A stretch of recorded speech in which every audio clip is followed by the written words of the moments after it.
ពេលអូនចាក់ចេញទៅឥឡូវអូន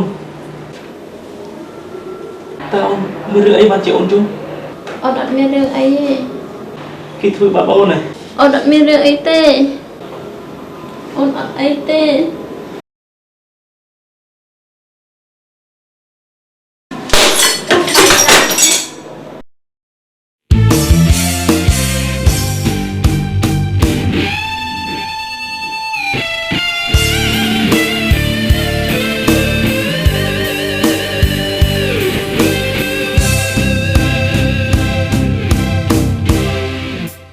ពេលអូនចាក់ចេញទៅ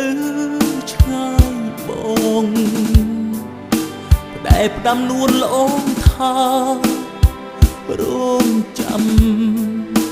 ទូលងលំធ្នមប្រេងស្រាំបើកទូរស័ព្ទចាំអូនខលមកបើអូនពីបាក់ចិត្តពេលណាមករៀបរាណាពុនលោកអ្នកថ្មីធ្វើឲ្យអូនទុកសោកទូរស័ព្ទមិនបដូរលេខទេស្ងួនឈឺចាប់ខលមកបងយំកំដ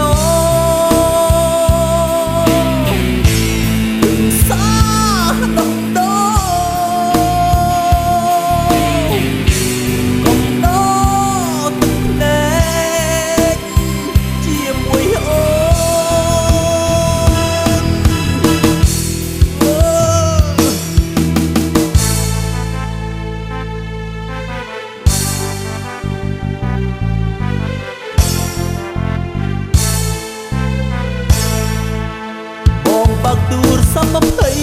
24 ម៉ោងបារម្ភពីអូនឈឺយ៉ាងណាអូនរីងរៃបងក៏ឈឺសាក្តៅខ្លោចអោរាជុំនោះ